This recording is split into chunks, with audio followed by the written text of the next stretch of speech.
ஹல்லேலூயா. இல்லை நல்லா சாப்பிட்டீங்களா? பலத்தோடு இருக்கீங்களா? எல்லாரும் பலத்தோடு இருக்கீங்களா? சோர்வா இல்லையே? பிரைஸ் எல்லாம். ஹல்லேலூயா, ஹல்லேலூயா. கண்களை மூடி ஆண்டவரை நோக்குவோம். என் கண்மலையும் மீட்பருமான ஆண்டவரே, என் வாயின் சொற்கள் உமக்கு ஏற்றவையாயிருக்கட்டும். என் உள்ளத்தின் எண்ணங்கள் உமக்கு உகந்தவையாயிருக்கட்டும். இரட்சகரே இயேசுநாதா, ஆராதனை ஆராதனை. இரட்சகரே இயேசுநாதா, ஆராதனை ஆராதனை.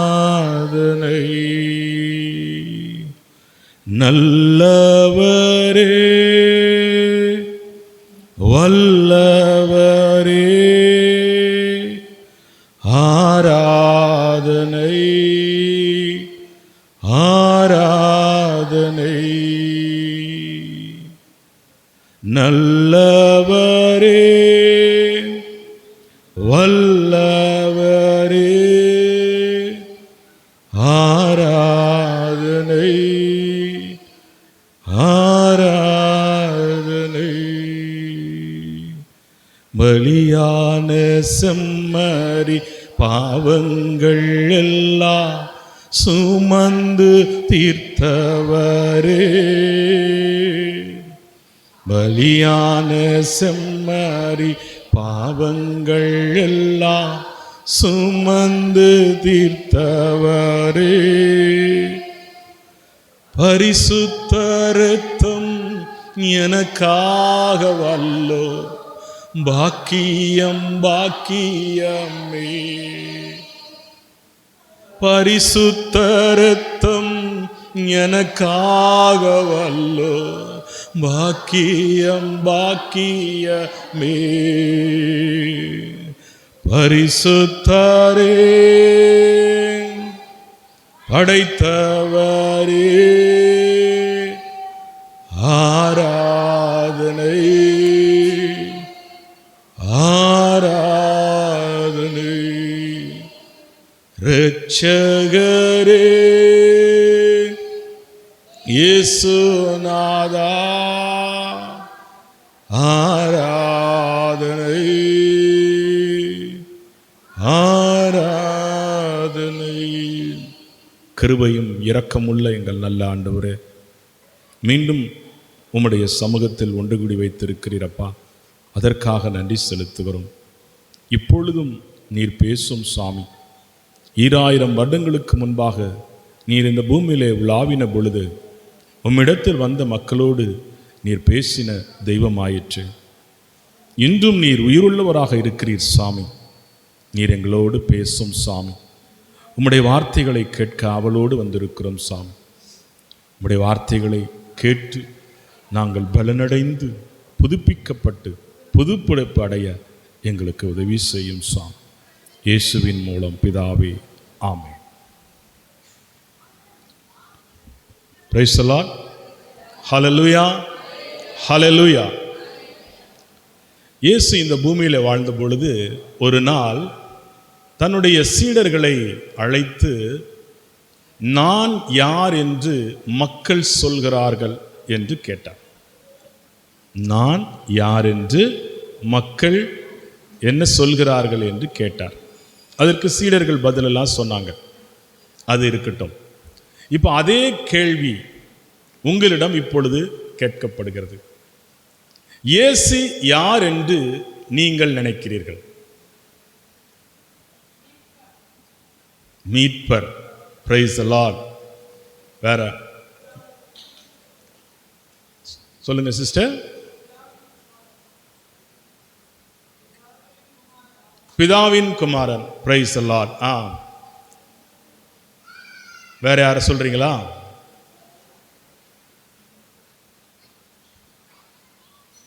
உங்களுக்கு அனுபவம் இல்லையா இயேசுவோடு? கடவுளின் மகன்.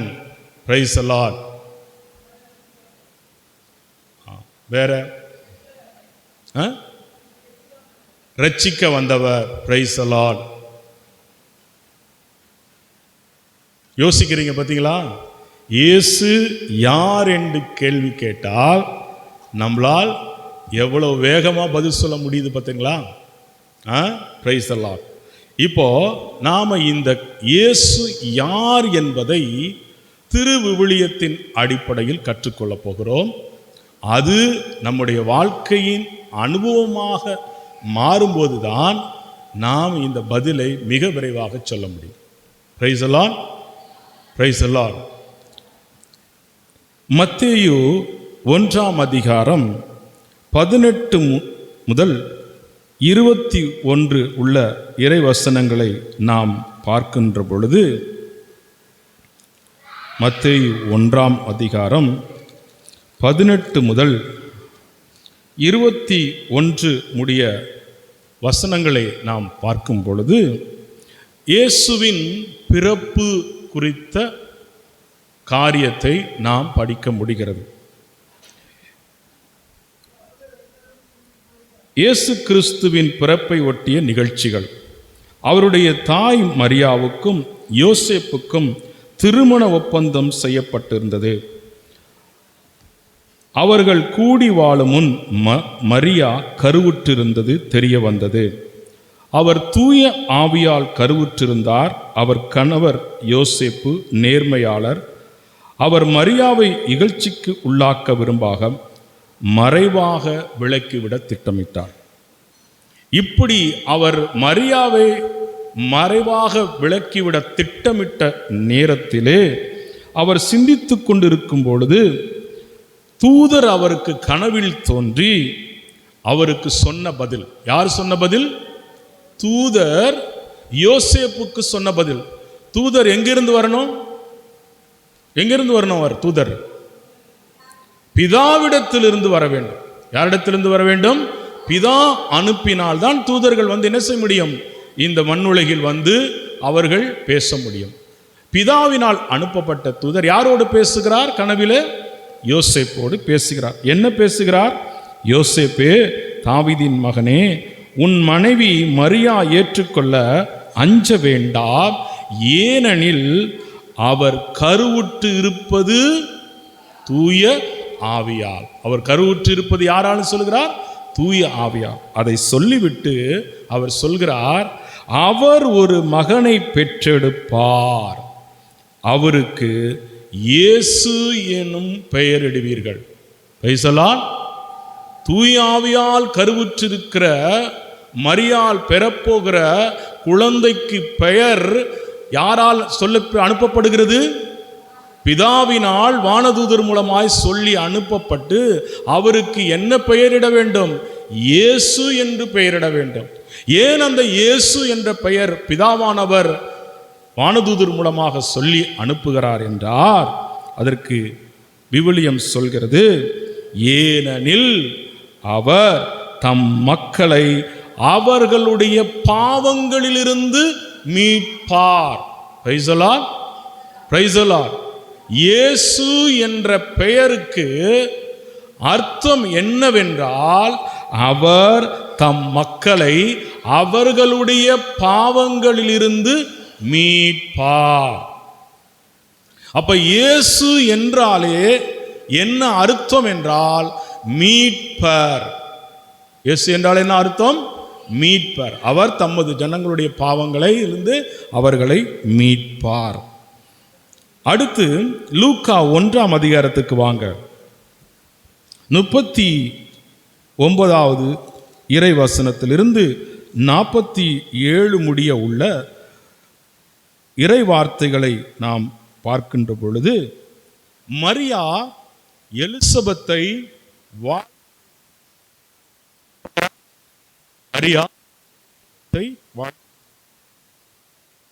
அப்படி மரியா எலிசபெத்தை வாழ்த்தின பொழுது அங்கு என்ன நடக்கிறது?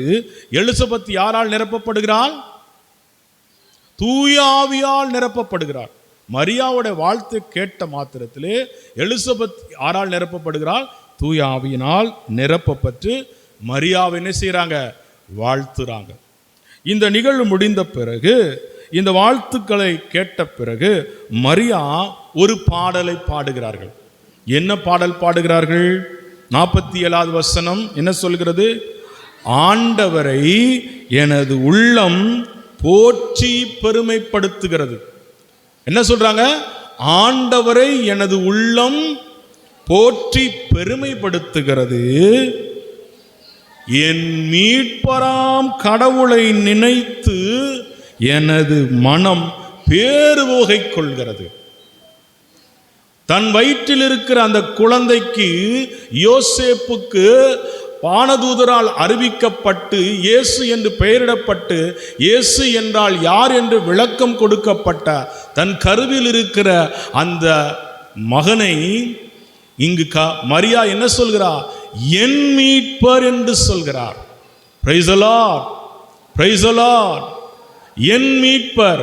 மரியாவுக்கு ஒரு மீட்பர் தேவை.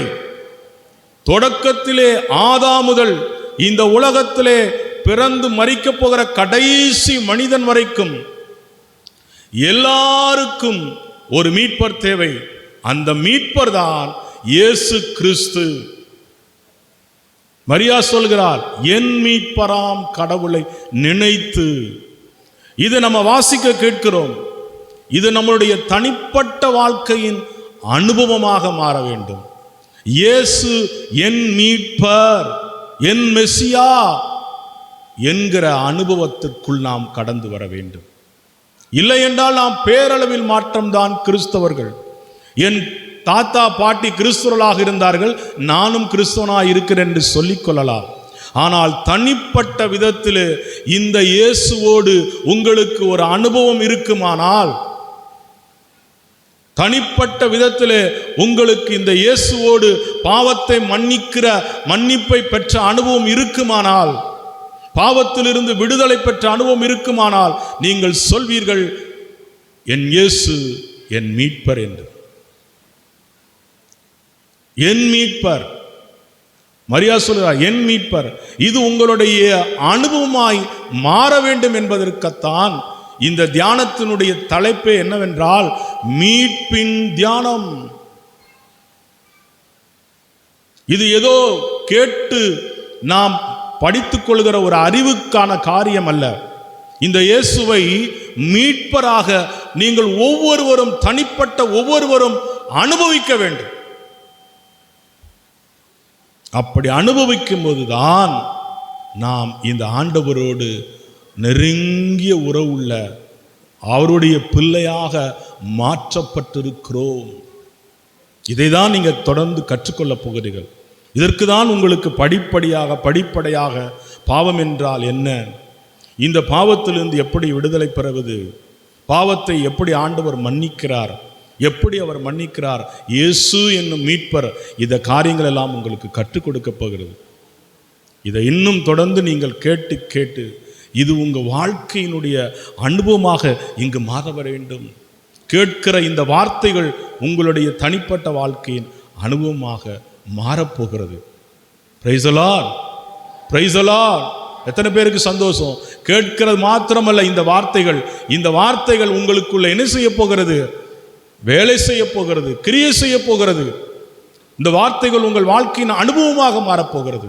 இயேசு என்பது மீட்பர், அவர் என் மீட்பராக மாறப்போகிறார். அதுதான் உங்களுடைய அனுபவம். பிரைஸ் தி லார்ட், ஹல்லேலூயா. அடுத்து லூக்கா 1ஆம் அதிகாரம் 67 79 முடிய உள்ள இறைவசனங்களை நாம் வாசிக்கும் பொழுது 67ஆம் அதிகார வசனத்திலே சக்கரியா தூய ஆவியால் ஆட்கொள்ளப்பட்டு உரைத்த இறைவாக்கு. இது யார்? இந்த சக்கரியா திருமுழுக்கு யோவானுடைய தகப்பன். அவர் தூய ஆவியினால் ஆட்கொள்ளப்பட்டு சொல்கிற வார்த்தைகளை நன்று கவனியுங்கள். இந்த 67 70 முடிய உள்ள இறைவசனத்தில் 5 முறை இயேசு மீட்பர் என்பதை அவர் தூய ஆவியினால் நிரப்பப்பட்டு இறைவாக்கு உரைத்ததன் மூலமாய் நாம் அறிந்து கொள்ள முடியும். Praise the Lord. முதல்ல பாருங்க 68வது வசனம், இஸ்ராயலின் கடவுளாகிய ஆண்டவரை போற்றுவோம், ஏனெனில் அவர் தம் மக்களை தேடி வந்து விடுவித்தருளினார். Praise the Lord. இஸ்ராயல் மக்களை அவர் என்ன செய்கிறாராம்? தேடி வந்து இருக்கிறார். இந்த உலகத்தில் இருக்கிற 30 கோடி தரவர்கள் அவர்களெல்லாம் கடவுளை தேடி எங்கெங்கோ ஓடுகிறார்கள். ஆனால் நம் தெய்வம், விண்ணகலொலிகள் இருக்கிற நம் கடவுள் இந்த பூமிக்கு மீட்பராக நம்மை தேடி வந்தது எத்தனை பெரிய பாக்கியம்!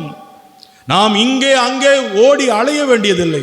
இருக்கிற இடத்திலே உண்மையாக நம் இருதயத்தை திறந்து இந்த ஆண்டவரை, இந்த மீட்பரை நாம் கூப்பிடுவோமானால் அவர் பதிலளிப்பார். முழு இருதயத்தோடு என்னை தேடும் பொழுது நீங்கள் என்னை கண்டடைவீர்கள் என்று எந்த தெய்வமும் சொன்னதில்லை. தேடுங்கள் கண்டடைவீர்கள் என்று சொல்லியிருக்கிறார். கேளுங்கள் உங்களுக்கு கொடுக்கப்படும் என்று சொல்கிறார். தட்டுங்கள் உங்களுக்கு திறக்கப்படும் என்று சொல்கிறார். அந்த வார்த்தை உயிருள்ள வார்த்தை. அந்த தெய்வத்தை முழு இருதயத்தோடு நீங்கள் தேடி பாருங்கள், அவர் கண்டடைவார். இருதயத்திலே தூய்மை உள்ளவர்கள் பேறு பெற்றவர்கள், அவர்கள் கடவுளை காண்பார் என்று விவிலியம் சொல்கிறது. காரணம், அவர் காணக்கூடாத ஒளியில் வாசம் பண்ணுகிறவர், மகிமையின் கடவுள் இந்த பூமிக்கு மீட்பராக வந்தபடினால் நாம் அவரை காண முடியும். Praise the Lord, praise the lord. இயேசுவாக இந்த பூமிக்கு வந்ததனால் நாம் அவரை காண முடியும். எப்பொழுது காண முடியும்? தூய உள்ளத்தோர் பேறு பெற்றோர். அந்த தூய உள்ளத்தை நாம் பெற்றுக்கொள்ள முடியுமா? அதை கடவுளே நமக்கு தருகிறார். அந்த தூய உள்ளத்தோடு அவரை நாம் தேடுகிற பொழுது அவரை கண்டடைய முடியும். ஆகவே இங்கு சக்கரியா சொல்கிறார், அவர் தம் மக்களை தேடி வந்து விடுவித்தருளினார். விடுவித்தரல் அப்படின்னால மீட்பர் என்ற அர்த்தம். அடுத்து 69-70 கடைசி பாருங்க, தாவீதின் குடும்பத்திலே வல்லமை உடைய மீட்பர் ஒருவர் நமக்காக தோன்றச் செய்தார். யாரு? தாவீதின் குடும்பத்திலே, அதாவது அட்டவணை, அந்த வாரிசு அட்டவணை, அந்த வம்சாவளி சொல்றாங்களா, அது தாவீதின் வரிசையிலே இயேசு கிறிஸ்து வருகிறார். தாவீதின் குடும்பத்திலே வல்லமை உடைய மீட்பர் நமக்காக தோன்றச் செய்தார். இதெல்லாம் யார் சொல்றது? சக்கரியா பரிசுத்த ஆவியினால் நிரப்பப்பட்டு இயேசுவை குறித்து சொல்கிற வார்த்தைகள். அப்ப இயேசு வல்லமையுடைய மீட்பராக இருக்கிறார். அடுத்து 71வது வசனத்திலே சொல்கிறார், நாம் பகைவரிடமிருந்தும் நம்மை வெறுப்போர் அனைவரும் பிடியிலிருந்தும் நம்மை மீட்பார். நம்மை மீட்பார். இது 3வது முறையாக இது வருகிறது. அடுத்து 4வது முறை பாருங்கள், 76-77 இறைவசனத்திலே, குழந்தாய் நீ உன்னத கடவுளின் இறைவாக்கினர் எனப்படுவாய், ஏனெனில் பாவ மன்னிப்பால் வரும் மீட்பை. இது யோவான் ஸ்நானகன், திருமுழுக்கு யோவான், இயேசு கிறிஸ்து பிறப்பதற்கு முன்பாக வருவார் என்று ஏசாயா தீர்க்கதரிசியினால் சொல்லப்பட்டவர். இன்று அவர் அவருடைய பிறக்கப் போகிறார். அந்த குழந்தையை குறித்த தீர்க்க தரிசனம் சொல்லுகிற பொழுது பாவ மன்னிப்பால் வரும் மீட்பை அவர் தம் மக்களுக்கு அறிவித்து மீட்பர் இங்கு 4வது முறையாக வருகிறது.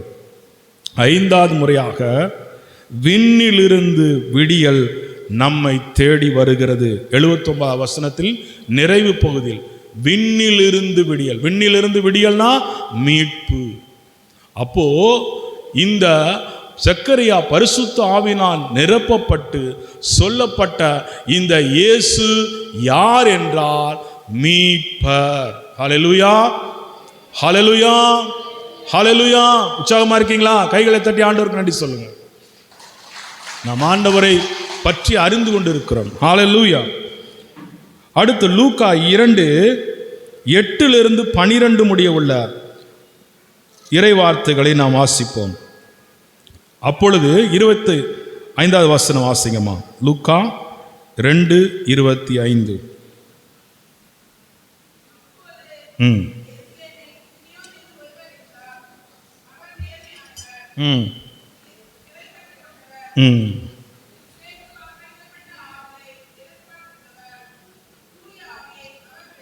சிமியோன் யாரு?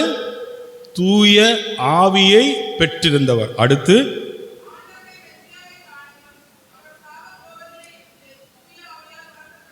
தூய ஆவியால் போதிக்கப்பட்டிருக்கார், தூய ஆவியினால் உணர்த்தப்பட்டிருக்கிறார். முதல்ல தூய ஆவியை பெற்றிருந்தார், தூய ஆவியினால் உணர்த்தப்பட்டிருந்தார். இப்ப பாருங்க, தூய ஆவியினால் வழி நடத்தப்படுகிறார். ஒவ்வொரு கிறிஸ்தவனுக்கும் இப்படி ஒரு வாழ்க்கை வாழணும். இதுதான் பேரின்பம். பரிசுத்த ஆவியினால் நிரப்பப்பட்டிருப்பது மாத்திரமல்ல, பரிசுத்த ஆவியினால் போதிக்கப்பட்டு அந்த பரிசுத்த ஆவியினால் வழி நடத்தப்பட வேண்டும். சிமியோன் அப்படி இருந்தார். இப்படி வழிநடத்தப்பட்ட அந்த சிமியோன் என்ன சொல்கிறார் பாருங்க. வாசிங்க சிஸ்டர் தொடர்ந்து.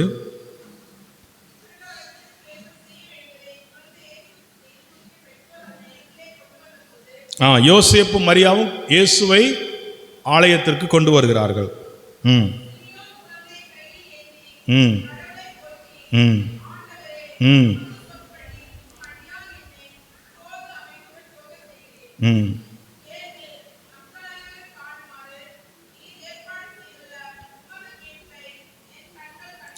பார்த்தீங்களா?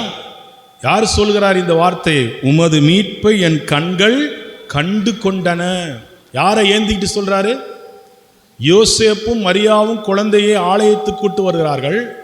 அந்த இயேசுவை தன் கையில் எடுத்துக்கொண்டு தூய ஆவியினால் நிரப்பப்பட்டு தூய ஆவியினால் போதிக்கப்பட்டு தூய ஆவியினால் வழிநடத்தப்பட்ட சீமோன் அந்த குழந்தையை கையில் எடுத்து சொல்கிறார், என் உமது மீட்பை என் கண்கள் கண்டன.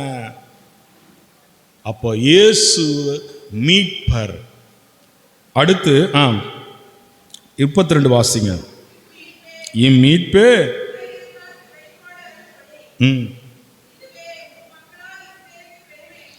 இதுவே இம்மீட்பே பிற இனத்தாருக்கு வெளிப்பாடு அருளும் ஒளி, இதுவே மக்களாகிய இஸ்ராயலுக்கு பெருமை. புற இனத்தாருக்கு, இஸ்ரவேல் மக்களுக்கு மாத்திரமல்ல, புற இனத்தாருக்கும் மீட்பளிக்கிற ஒளி இதுவே என்று சொல்லி இயேசுவை கையில் எடுத்து சிமியோன் இயேசு மீட்பர் என்பதை அறிக்கையிடுகிறார். அடுத்து அதே 2ஆம் அதிகாரத்திலே 36 35 முடியும் உள்ள இறைவசனை வாசிக்கும் பொழுது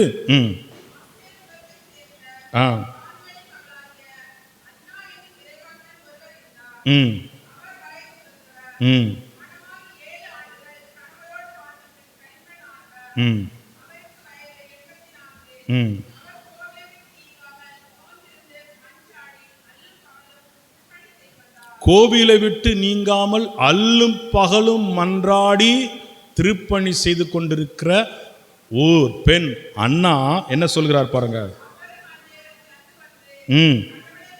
உங்களை புகழ்ந்து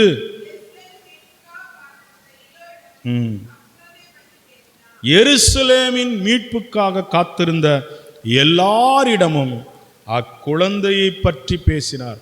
அக்குழந்தை யாரு? இயேசு. இந்த குழந்தை எப்படி ஆலயத்துக்கு வந்தது? யோசேப்பும் மரியாவும் இயேசுவை எங்க கொண்டு வராங்க? ஆலயத்துக்கு கொண்டு வந்த பொழுது அந்த குழந்தை தான் மீட்புக்காக காத்திருந்த எல்லாருக்கும் அக்குழந்தையை பற்றி பேசினார். என்ன பேசியிருப்பாங்க? ஆண்டவர் அவருக்கு சொல்லியிருக்கணும், இந்த குழந்தை தான் மீட்கப்படுகிறது.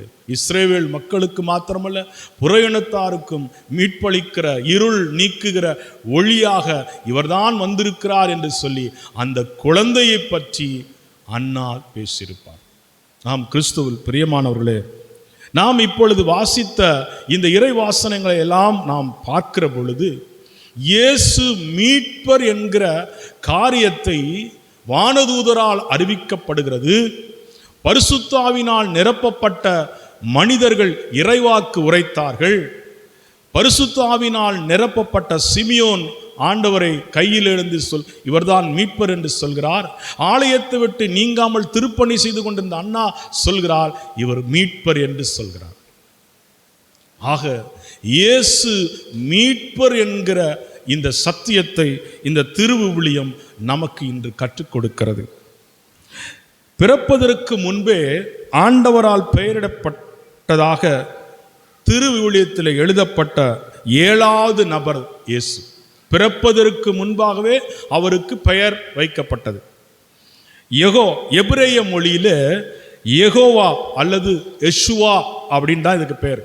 எபிரேய மொழியில இதற்கு பெயர் யெஷுவா. கிரேக்க மொழியிலிருந்து இதை பெயர் மாற்றம் செய்யும் பொழுது இயேசு என்று உச்சரிக்கப்படும். இந்த இயேசு என்ற பெயருக்கு பொருள் இரட்சகர் என்று அதற்கு பெயர். இரட்சகர் என்று பெயர். இரட்சகர் என்றால் இப்ப சொன்ன மீட்பர் மீட்பர், இரட்சகர் இரட்சகர் அப்படின்னா இரட்சகர்னா என்ன? மீட்பர் மீட்பர் இப்ப சொன்னோம். இரட்சகர் ரெண்டு ஒரே அர்த்தம் தான். அப்படின்னா என்ன? Price the Lord. அதாவது பாவங்கள், நோய்கள், ஆபத்துக்கள், மனக்கலக்கங்கள், போராட்டங்கள், நரகம் இவை எல்லாவற்றையும் காப்பாற்றுகிறவரை தான் என்ன செய்கிறது? இரட்சகர் மீட்பர் என்று குறிக்கிறது. மனிதன் தன்னைத்தானே ரட்சிக்க முடியுமா என்றால் முடியாது. அவனுக்கு ஒரு இரட்சகர், இயேசுதான் அந்த இரட்சகர். ஹல்லேலூயா, ஹல்லேலூயா. இப்பொழுது திருத்தூதர் பணி 4:12 வாசிப்புங்க.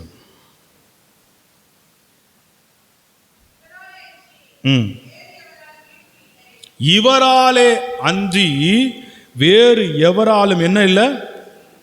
இது யார் சொல்றது? இந்த வார்த்தை யார் சொல்றது? திருத்தூதர். எந்த திருத்தூதர் சொல்றாரு? அதுல பாருங்க, மேல அந்த தலைப்புல பாருங்க யார் சொல்றான்னு.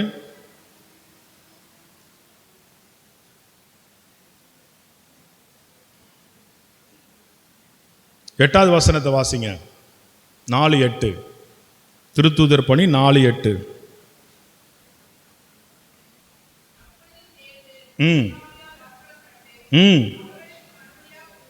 தூய ஆவியால் ஆட்கொள்ளப்பட்டு பேதுரு சொன்ன வார்த்தை என்ன என்றால், இந்த இயேசுவையாலை அன்றி வேறு எவராலும் மீட்பு இல்லை.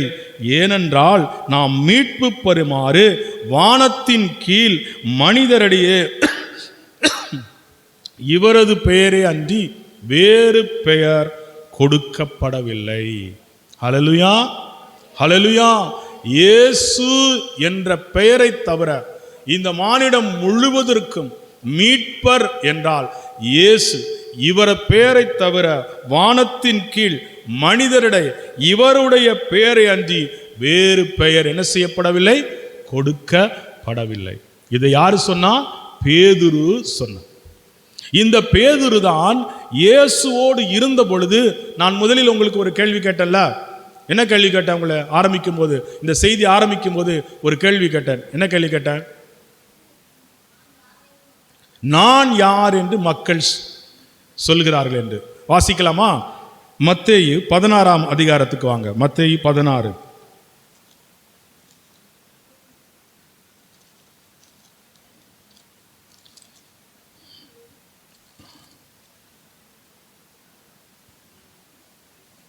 பதிமூணுல வாசிங்க சிஸ்டர்.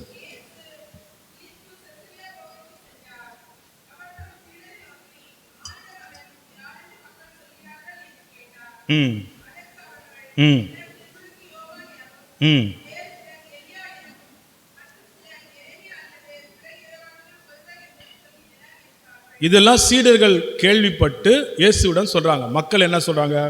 சிலர் திருமுழுக்கு யோவான் எனவும், வேறு சிலர் எலியா எனவும், எரேமியா எனவும், இறைவாக்கினல் ஒருவர் என்றும் சொல்கிறார்கள் என்று இயேசுவிடம் சொல்கிறாங்க.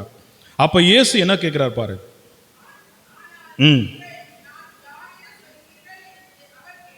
ஆனா நீங்கள், அப்புறம் நீங்கள்லாம் யாரு?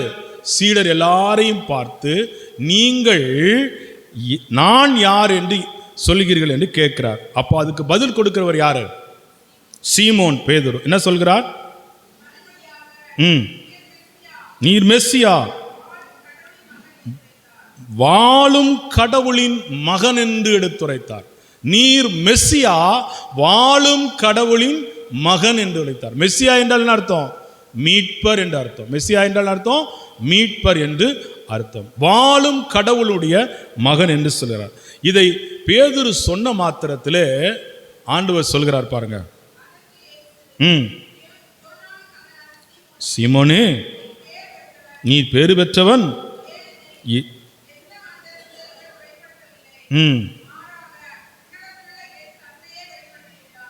எந்த மனிதரும் இதை உனக்கு வெளிப்படுத்தவில்லை, விண்ணகத்தில் உள்ள என் தந்தையே உனக்கு இதை வெளிப்படுத்தியிருக்கிறார். எப்போது சொல்றார்?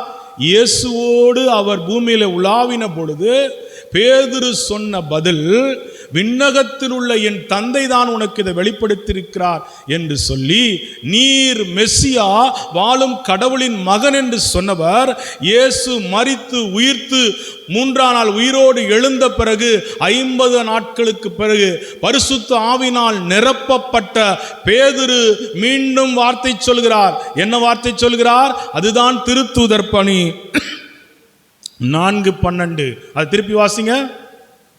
திருத்தூதர் பணி 4:12. இவராலே அன்றி வேறு எவராலும் மீட்பு இல்லை, ஏனென்றால் நாம் மீட்பு பெறுமாறு வானத்தின் கீழ் மனிதரிடையே இவரது பெயரன்றி வேறு எந்த பெயரும் கொடுக்கப்படவில்லை. Price the Lord, praise the Lord. இயேசு மீட்பர் என்பதற்கு திருவிவிலியத்தின் மூலம் நாம் கற்றுக்கொள்கிறோம். எவ்வளவு அழகாக ஆவியானவர் நமக்கு கற்றுக் கொடுக்கிறார், எவ்வளவு அழகாக திருவிவிலியத்தில் எழுதி வைத்திருக்கிறார் இயேசு மீட்பர் என்று. இயேசுவும் அவர் உலாவின நாட்களில் அவர் தன்னை குறித்து சொன்ன காரியத்தை நாம் தியானிப்போமா? லூக்கா 19 1 to 10 முடியறை வசனங்கள். லூக்கா 19 முழுசு வாசிக்க வேண்டாம், 10ஆம் வசனத்தை மட்டும் வாசிங்க. இழந்து போனதை தேடி மீட்கவே மானிட மகன் வந்திருக்கிறார். இழந்து போனதுன்னா என்ன? எது இழந்து போனது? என்ன இழந்து போயிட்டாங்க அவங்க? கடவுளுக்கும் அவர்களுக்கும் இருக்கிற அந்த உறவை இழந்து போனார்கள். கடவுளை விட்டு தூரம் போனார்கள். எப்படி ஆதாமும் ஏவாளும் ஆண்டவருடைய வார்த்தைக்கு கீழ்ப்படியாமல் பாவம் செய்தனால் அந்த உறவை இழந்து போனார்களோ, இப்படி பாவத்தினால் மானிடம் இழந்து போன அந்த மகிமையை, இழந்து போன அந்த உறவை மீண்டும் கொடுப்பதற்காகவே இயேசு கிறிஸ்து இந்த பூமிக்கு மீட்பராகவே வந்திருக்கிறார். இழந்து போனதை தேடி மீட்கவே மானிட மகன் வந்திருக்கிறார். இதே 5ஆம் அதிகாரம் லூக்கா 5 31 32 வாசிங்க.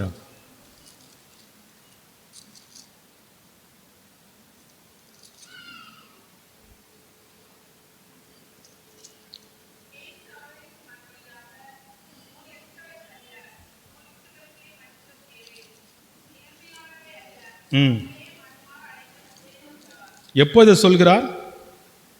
30 வாசிங்க சிஸ்டர். 30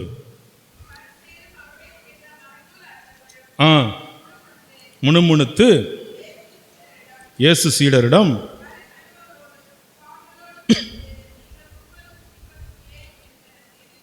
வரி தண்டுபவர்களோடும் பாவிகளோடும் சேர்ந்து நீங்கள் உண்பதும் குடிப்பதும் ஏன் என்று கேட்டார். அப்பதான் இந்த வார்த்தையை ஆண்டவர் சொல்கிறார். வரி தண்டுபவர்கள்லாம் அவங்க பாவம் செய்கிறவர்கள், பரிசேயர்களுக்கு முன்பாக.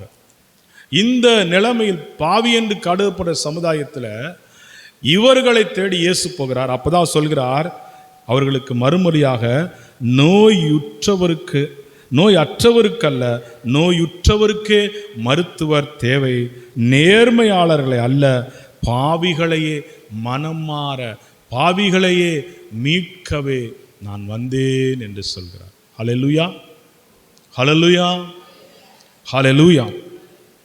அடுத்து ரோமர் 5ஆம் அதிகாரம் 8, 9, 10 வசனங்களை வாசிப்போம். ரோமர்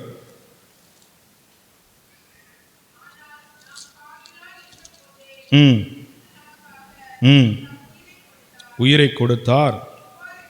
இவ்வாறு கடவுள் நம் மீது கொண்டுள்ள எடுத்து காட்டியுள்ளார்.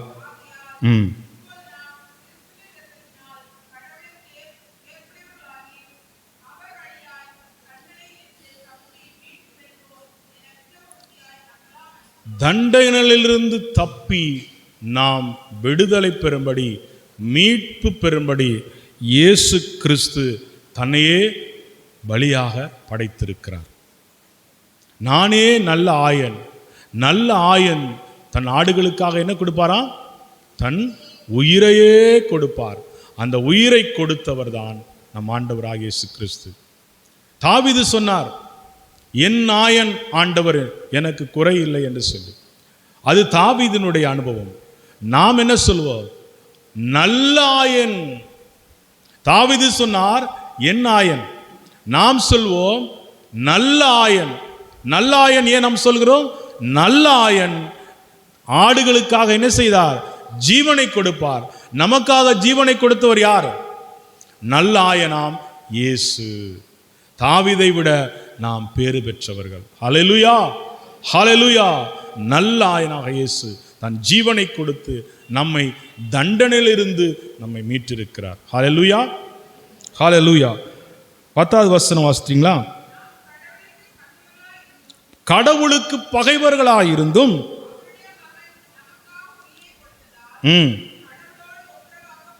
பார்த்தீங்களா, கடவுளோடு நாம் ஒப்புரவாக்கப்படுவதற்கு இயேசு கிறிஸ்து மீட்பராக வந்திருக்கிறார்.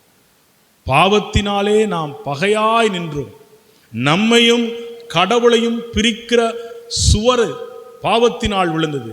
அந்த பகையை இயேசு சிலுவையிலே தகர்த்து அந்த உறவை நமக்கு மீண்டும் ஏற்படுத்தி கொடுக்கிறார்.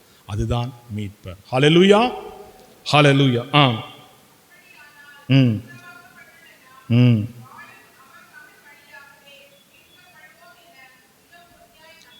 மிக உறுதியாய் நம்பலாம் அன்றோ. ஹல்லேலூயா, ஹல்லேலூயா.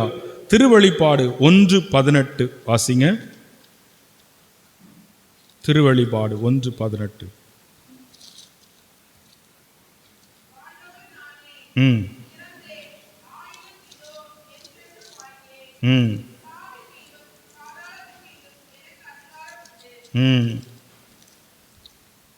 வாழ்பவரும் நானே, இறந்தேன், ஆயினும் இதோ என்றென்றும் வாழ்கிறேன். நம்முடைய மீட்பர் யாரு? நம்முடைய மீட்பர் யாரு? இயேசு. அவர் எப்படி இருக்கிறார்? இன்று என்றென்றும் உயிரோடு இருக்கிறார், வாழ்கிறார். அதனாலதான் எத்தனையோ பேர் இந்த உலகத்திலே வந்தார்கள். அவருடைய கல்லறைகள் எல்லாம் மூடப்பட்டிருக்கிறது. நம்முடைய ஆண்டவருடைய கல்லறை மாத்திரம்தான் இன்று என்ன இருக்கு? திறந்து வைக்கப்பட்டிருக்கிறது. காரணம், நான் மரித்தேன், ஆனாலும் என்ன செய்கிறேன்? சதா காலமும் உயிரோடு இருக்கிறேன் என்று சொன்னார். உயிரோடு எழுந்த அந்த ஆண்டவர் தன்னுடைய சீடர்களுக்கெல்லாம் தன்னை வெளிப்படுத்தி அவர் மீண்டும் அவர் பரலோகத்திற்கு சென்றார். அப்படி சென்று அவர் மீண்டும் அவர் வரப்போகிறார். அதுதான் அவருடைய 2ஆம் வருகை. போகட்டும். இப்பொழுது இவ்வளவு நேரம் கிறிஸ்து இயேசு மீட்பர் என்கிற இந்த சத்தியத்தை குறித்து திருவிவிலியத்திலே நாம் படித்தோம். ஒவ்வொருவரும் எப்படி கடவுளை, இயேசுவை மீட்பர் என்று சொன்னார்கள் என்பதை குறித்தோம். எல்லாவற்றிற்கும் மேலாக ஒருவர் சொல்கிறார் பாருங்க. 1 தீமோத்தேயு 1:15 அதை வாசிங்க. 1 தீமோத்தேயு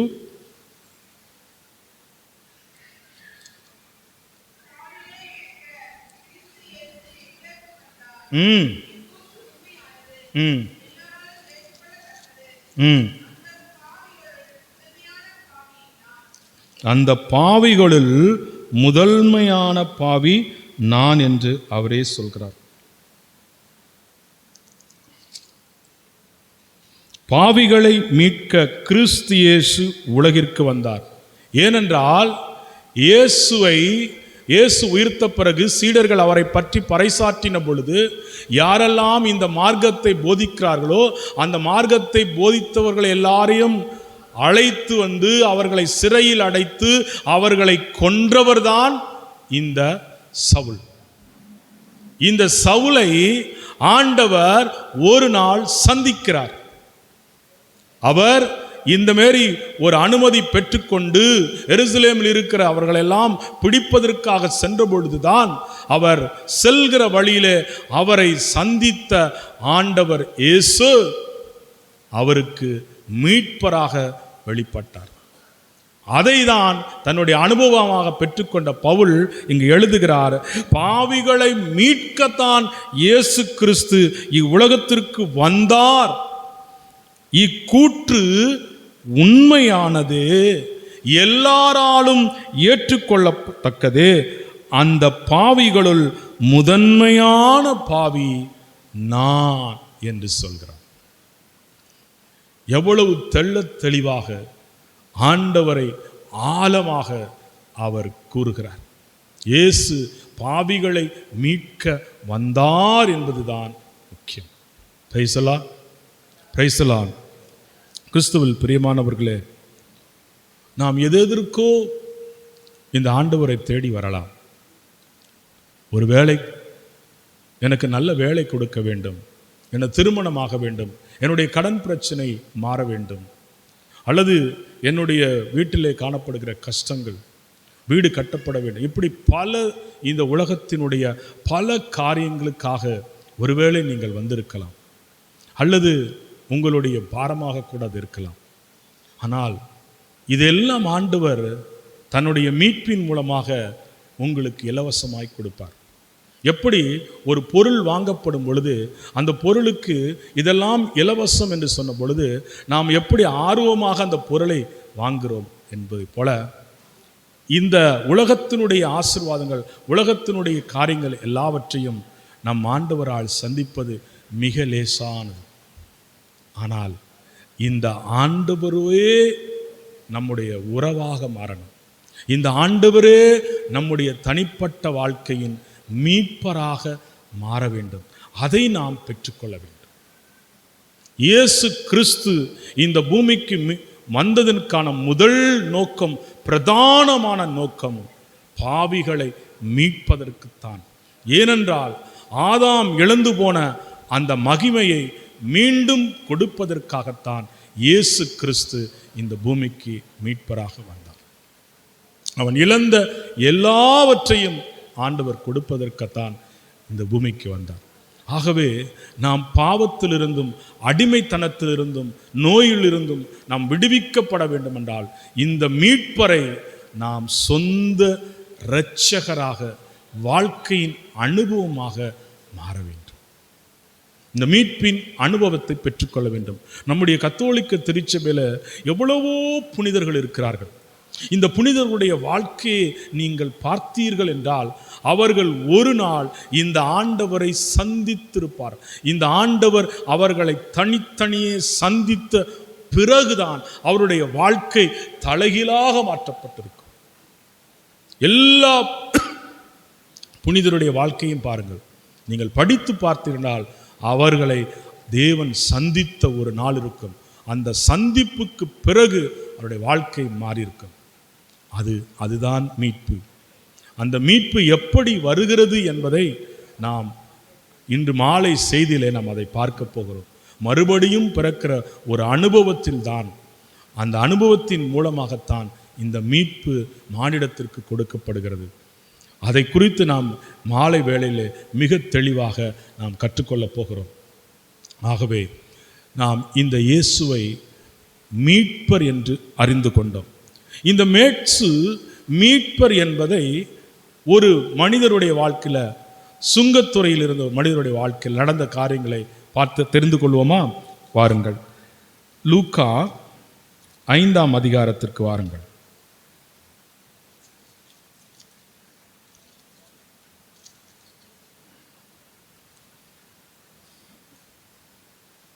எடுத்துக்கொண்டீர்களா?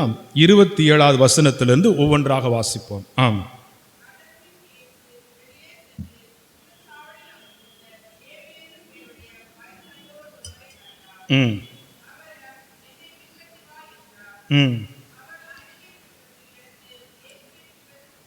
கவனிங்க, இங்கு யார் பார்க்கிறார்? இயேசு சுங்கசாவடியில் அமர்ந்திருந்த லேவி என்னும் ஒரு வரித்தண்டுவரை பார்த்து, என்னை பின்பற்றி வா, இதுதான் சொன்னார். என்ன சொல்கிறார்? என்னை பின்பற்றி வா. இந்த ஆண்டவர் உங்களை ஃபாலோ அப்படின்னு சொன்னா மத்தேயு செய்த மாதிரி நீங்கள் செய்வீங்களா? அவர் என்ன செய்திருக்கிறார் பாருங்க. என்ன செய்தார்? 28, அனைத்தையும் விட்டு விட்டு எழுந்து இயேசுவை பின்பற்றி சென்றார். இயேசுவை பின்பற்றி செய்தார். அப்படி என்றால் இவருடைய வார்த்தையின் வல்லமை அந்த மனிதருக்குள்ள என்ன செய்கிறது? கிரியை செய்ய ஆரம்பிக்கிறது. அவர் எல்லாவற்றையும் விட்டு, அப்படி என்றால் இந்த உலகத்தோடு அவர் கொண்டிருந்த ஆசை எல்லாவற்றையும் விட்டு ஆண்டவர் பின் செல்ல போனார். இதுதான் அவருடைய லேவி என்கிற மத்தேயுனுடைய வாழ்க்கையில் நடந்த மீட்பின் அனுபவம். வாசிங்க. தந்து அளித்தார்.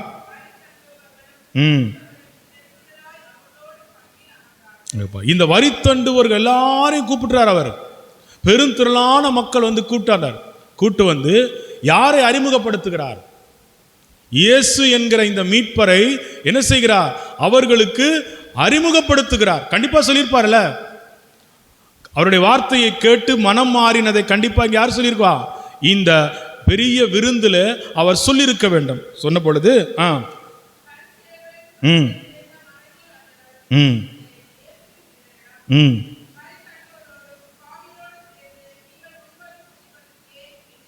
இயேசு அவர் என்ன சொல்ற? பரிசேயர்களை முணுமுணுக்கிறதை பார்த்து இயேசுவின் சீடரை பார்த்து சொல்லுறாங்க, என்னப்பா உங்க தலைவர் இப்படி வரித்தண்டவரோடும் பாவிகளோடு சேர்ந்து உண்கிறாரே குடிக்கிறாரே என்று சொன்ன பொழுதுதான் இயேசு தான் இந்த உலகத்துக்கு வந்ததன் நோக்கம், தான் மெசியா, தான் மீட்பர், தான் இரட்சகர் என்பதை மிக அழகாக வயிறு வடிவத்திலே சொல்கிறார். பாருங்க,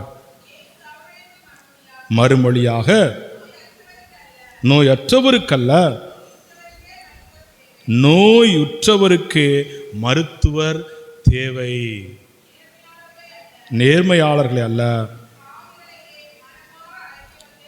இந்த மனம் மாறுகிற பாவிதான் மீட்பின் அனுபவத்தை பெறுகிறார். அப்போ இந்த லேவி என்பவர் என்ன மாறிட்டார்? பாவியாக இருந்த அவர் இப்ப என்ன மாறிட்டாரு? மனம் மாறிவிட்டார். மீட்பின் இயேசுவை மீட்பராக அவர் கண்டுகொண்டார். இயேசுவை மீட்பராக கண்டுகொண்டார். இதைதான் நீங்கள் கண்டுகொள்ள வேண்டும். இந்த இயேசுவை இந்த கேம்ப்ல நீங்க ஒரு மீட்பராக கண்டுகொள்ள வேண்டும், அதை அனுபவிக்க வேண்டும். அதை கற்றுக்கொள்வதற்கு தான் இந்த மீட்பின் தியானம். இந்த தியானம் சொன்ன ஏற்கனவே நான் சொன்னது போல மீட்பின் தியானம் இது ஒரு பிளஸ்ஸிங்கான காரியம் மாத்திரம் அல்ல, இது மீட்பு. இந்த மீட்பை நீங்கள் பெற்றுக்கொண்டால் நீங்கள் எதெல்லாம் இவ்வளவு நாட்கள் ஏங்கி நிற்கிற காரியம் உங்களுக்கு இலவசமாய் கொடுக்கப்படும்.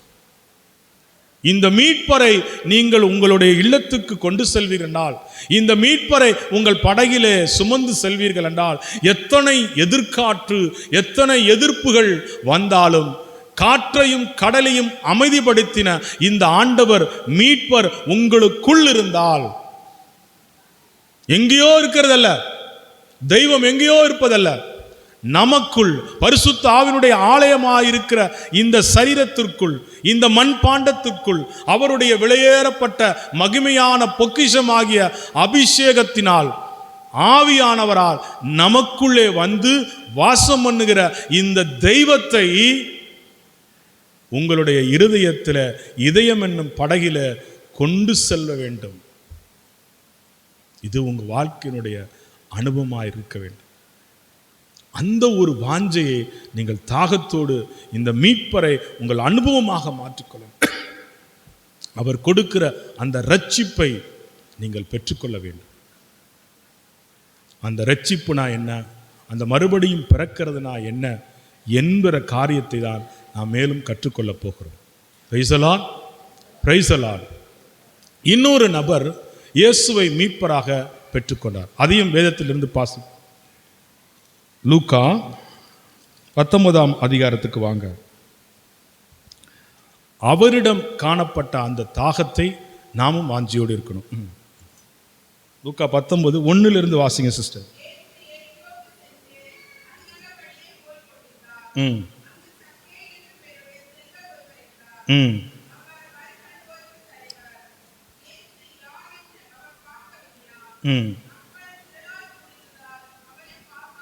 ஒவ்வொரு வசனமா வாசிப்போம்.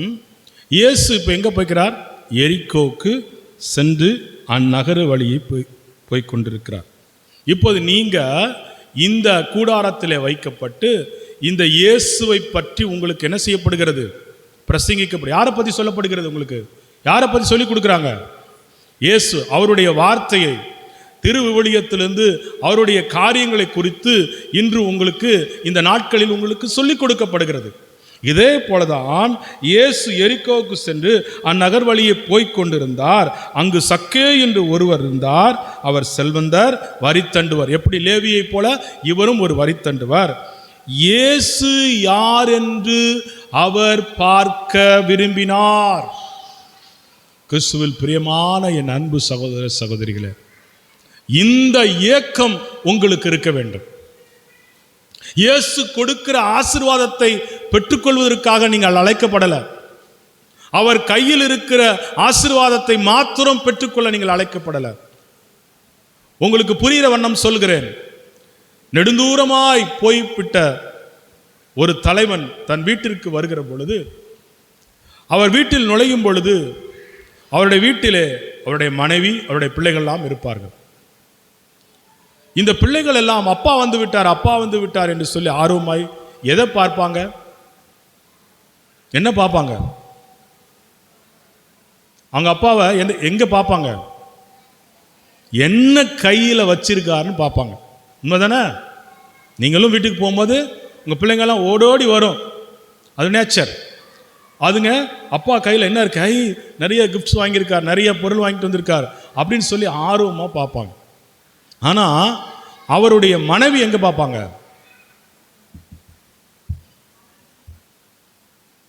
உங்கள் வீட்டில எல்லாம் பார்க்கறது இல்லையா? அது மாரிலாம் கையை தான் நீங்களும் பார்க்குறீங்களா?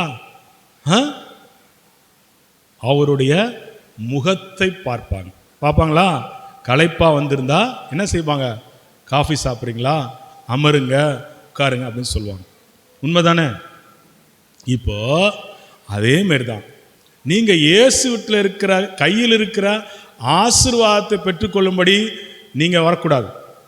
அவருடைய முகத்தை பார்க்கணும். அவருடைய முகத்தை பார்த்தீங்கன்னா, அவரை தேடிங்கன்னா அவர் கையில் இருக்கிற ஆசீர்வாதம் என்ன வந்துடும்? ஆசீர்வாதம் உங்களுக்கு கிடைக்கும். அவரை பார்க்க வேண்டும். அவருடைய முகத்தை பார்க்கணும்.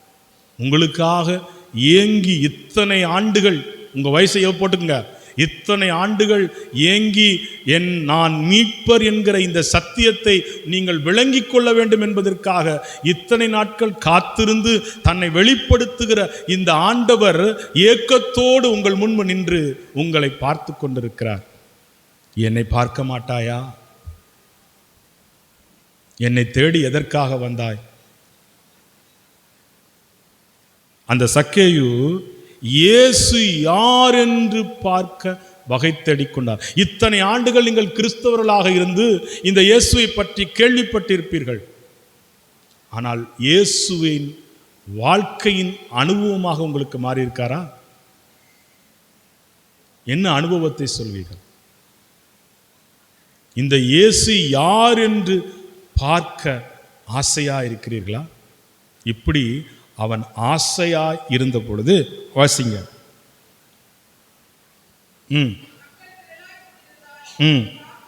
மக்கள் திரளாய் கூடியிருக்கிறாங்க. என்ன செய்ய முடியல? பார்க்க இயேசுவை என்ன செய்ய முடியல? பார்க்க முடியல. அப்போ சூழ்நிலை அவருக்கு என்ன இல்லை? சாதகமா இல்லை. உங்களுக்கு கூட இந்த மாதிரி ஒரு சூழ்நிலைகள் இருக்கலாம், சாதகமற்ற ஒரு சூழ்நிலை இருக்கலாம். இவை எல்லாவற்றையும் ஒதுக்கி தள்ளிட்டு நம்முடைய நோக்கம் என்னவா இருக்கணும்? இயேசுவை பார்க்கணும். நமக்கு பலவீனமா இருக்கலாம், தூக்கம் வர மாரி இருக்கலாம், அல்லது சோர்வா இருக்கிற மாதிரி இருக்கலாம். இது எல்லாவற்றையும் மேற்கொண்டு வாஞ்சை என்னவா இருக்கணும்? இயேசுவை பார்க்கணும், இயேசுவை பார்க்கணும். அவர் என்னை தொட வேண்டும், அவர் தன்னுடைய கரத்தை வைத்து என்னை தொட்டு ஆசீர்வதிக்கணும், நான் புது வாழ்வு பெறணும், நான் மீட்பின் அனுபவத்தை பெற்றுக்கொள்ள வேண்டும். இந்த இயேசுவை என்னுடைய வாழ்வின் சொந்த மீட்பராக, மெசியாவாக நான் அனுபவிக்க வேண்டும்.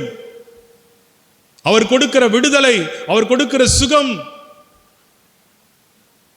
அவரை ஏற்றுக்கொள்வதனால் விண்ணகத்தில் என் பெயர் எழுதப்படுமே, அந்த பாக்கியத்தை நான் பெற்றுக்கொள்ள வேண்டும். இந்த இயேசுவை பெற்றுக்கொள்வதால் இம்மையிலும் மறுமையிலும் நான் ஆசீர்வதிக்கப்படுவனே. இப்படி அவரை குறித்த வாஞ்சை தாகத்தோடு சூழ்நிலைகளை தள்ளி வைத்துவிட்டு அந்த சக்கேவை போல என்ன செய்தார் பார்த்தீங்களா? வாஞ்சையோடு அடுத்து ரசிக்கிறார்.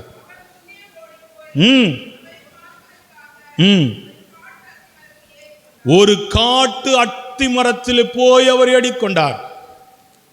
சூழ்நிலை பாதகமாக இருக்கிறது. அவர் அவரை பார்க்க வேண்டும் என்கிற ஆவலோடு முன்னே ஓடிப்போய் அந்த ஒரு காட்டு அத்து மரத்தில் ஏறி அவர் வாஞ்சையோடு இயேசு வருவதை பார்க்கிறார். இந்த வாஞ்சை நமக்கு இருக்கணும். இந்த மீட்பரை நாம் கண்டு கொண்டோம் அல்லவா? இந்த மெசியாவை நாம் அறிந்து கொள்ள வேண்டும் அல்லவா? அவரை நாம் காண வேண்டும், அவரை நாம் தரிசிக்க வேண்டும். அந்த வாஞ்சையோடு நாம் காணப்படும். அப்பொழுது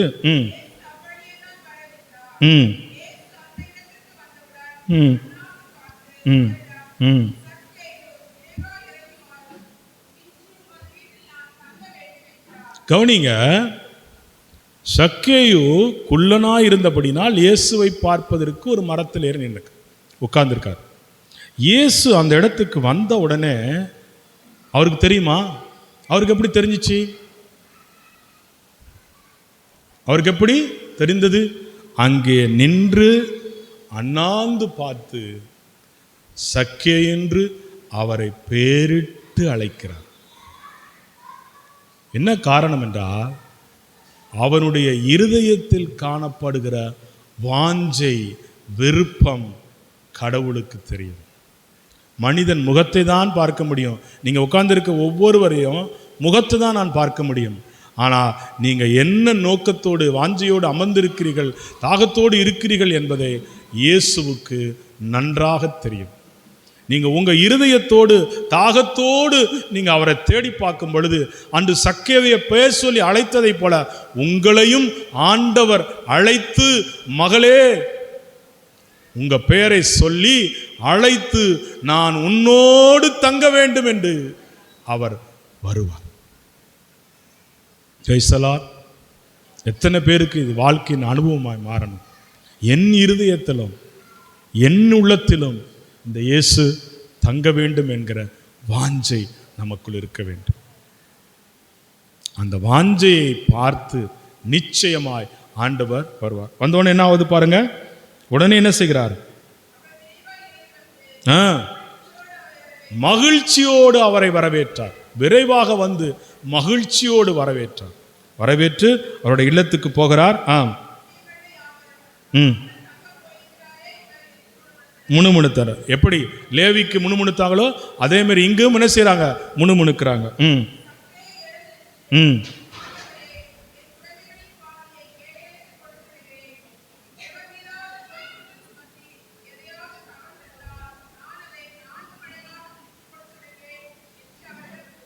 இயேசு இதை பற்றி தான் சொன்னாரா?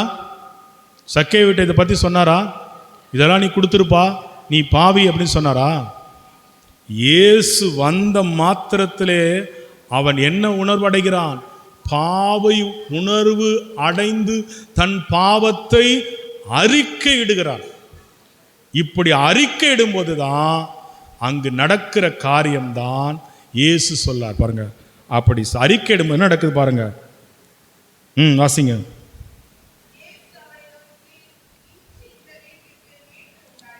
இன்று இந்த வீட்டிற்கு மீட்பு உண்டாயிற்று. எப்போ நடந்தது?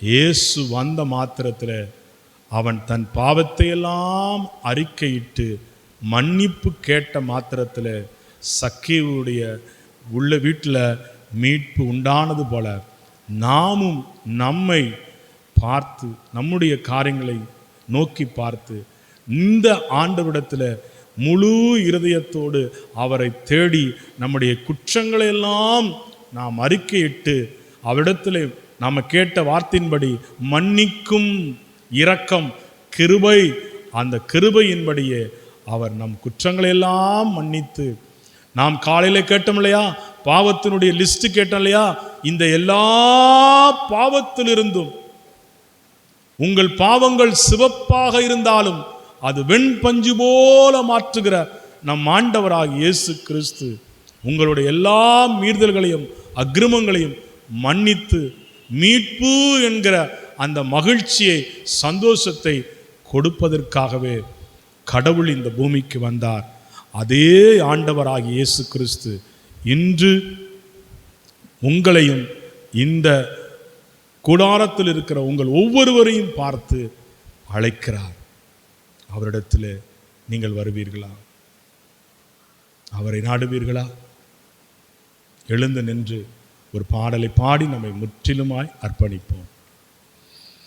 கண்டுகொண்டே ஒரு புதையல், பெற்றுக்கொண்டே ஒரு பொக்கிஷம், கண்டுகொண்டே ஒரு புதையல், பெற்றுக்கொண்டே ஒரு பொக்கிஷம், இயேசுதா என் இரட்சகர், இயேசுதா என் ராஜா, இயேசுதா என் இரட்சகர், இயேசுதா என் ராஜா, சர்வ வல்லவர் என் சொந்தமானா, சாவை வென்றவர் என் ஜீவனானா, சர்வ வல்லவர் என் சொந்தமானா, சாவை வென்றவர் என் ஜீவனானா. ஆஹா, இது அதிசயம்தானே, ஓஹோ இது உண்மைதானே. அன்று மத்தேயின் வாழ்க்கையில் நடந்த காரியம், அன்று லேவியனுடைய வாழ்க்கையில் நடந்த காரியம் ரட்சிப்பு. அந்த ரட்சிப்பும் ஆண்டவர் இன்றும் உங்களுக்கு கொடுப்பதற்கு அவர் வல்லமை உள்ளவராக இருக்கிறார். அது அதிசயம், அது உண்மை. இன்றும் உங்களுடைய வாழ்க்கையில அதிசயமாய் உண்மையாய் நடக்கப் போகிறது. அதற்கு உங்கள் இருதயத்தை திறந்து, இயேசுவே தாவீதின் குமாரனே எனக்கு இரங்கும், என் உள்ளத்திலே வாரும், என் வீட்டிற்கு இரட்சிப்பு உண்டாகும்படி நீர் என் மெசியாவாக எனக்குள்ளே வாரும் என்று சொல்லி நீங்கள் அழைக்கிற பொழுது அவரை இன்று நீங்கள் கண்டு கொண்டீர்கள். இந்த இயேசுவை மீட்பராக நீங்கள் தெரிந்து கொண்டீர்கள். அந்த தெரிந்து கொண்டதை வெறும் அறிவோடு இல்லாமல் உங்கள் வாழ்க்கையின் அனுபவமாய் மாற்ற உங்களை அன்போடு அவர் அழைக்கிறார். மீண்டும் பாடுவோமா? கண்டு கொண்டே ஒரு புதையல், பெற்றுக்கொண்டே ஒரு பொக்கிஷம், கண்டுகொண்டே ஒரு புதையல், பெற்றுக்கொண்டே ஒரு பொக்கிஷம், இயேசுதா என் இரட்சகர். கைகளை உயர்த்தி, இயேசுதா என் ராஜா, இயேசுதா என் இரட்சகர், இயேசுதா என் ராஜா. எல்லாரும் சேர்ந்து, இயேசுதா என் இரட்சகர், இயேசுதா என் ராஜா, சர்வ வல்லவர் என் சொந்தமானா, சாவை வென்றவர் என் ஜீவனானா. இயேசுவே உம்மால் அன்றி வேறு எவராலும் மீட்பு இல்லை ஆண்டவரே.